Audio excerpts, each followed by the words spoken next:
श्री स्वामी समर्थ। जन्मांध सूरदास बुवा स्वामींना भेटायला आले होते तेव्हा बडोद्याच्या ब्रह्मनिष्ठ वामन बुवाचे वडील रावजी हे सुद्धा स्वामींच्या दर्शनाला आले होते। त्यांना फक्त स्वामींचा कृपाप्रसाद हवा होता। सूरदास बुवांना स्वामींनी दृष्टी दिली तशी रावजींवर स्वामींनी कृपादृष्टी फिरवावी असे भुऱ्या बुवांना वाटत होते। भुऱ्या बुवा स्वामींना म्हणाले, स्वामी, हे रावजी तुमच्या दर्शनाला आले आहेत। स्वामींनी भुऱ्या बुवांकडे पाहत म्हटले, अरे, मी रावजीला चांगलाच ओळखतो। मी याला दोनदा दर्शन दिलेले आहे। काही शतके उलटली त्याला।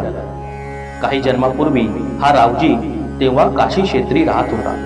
तेव्हा त्यांच्या आईची म्हणजे रखुमाबाईची तो आणि त्याची पत्नी अहिल्या खूप काळजी घ्यायची। याची आई आजारी पडली, त्यांना तिची काळजी लागली होती। त्यावेळी त्यांच्या घरी मी गेलो होतो। याच्या दुखणेकरी आईला मी हातांनी धरून उठवले, तिला मी बरी केली। केवळ स्पर्श केल्यावर याची दुखणेकरी आई उठून बसली होती। रावजी, तुला आठवते का, आम्ही तुला भेटण्याच्या काही दिवस अगोदर तुझी लाडकी कन्या काशी हिचा मृत्यू झाला होता। स्वामींनी एवढे फक्त म्हटले आणि रावजीच्या माथ्यावर हात ठेवला। मात्र रावजीच्या गतस्मृती जाग्या झाल्या। त्यांना स्वामींनी जे जे म्हटले ते सारे आठवू लागले। ही घटना स्वामी जेव्हा श्री नृसिंह सरस्वती अवतारात प्रगट झाले होते तेव्हाची होती। स्वामींच्या कृपेने आपली आई बरी झाली होती हे आठवून रावजीच्या डोळ्यातून अश्रू वाहू लागले।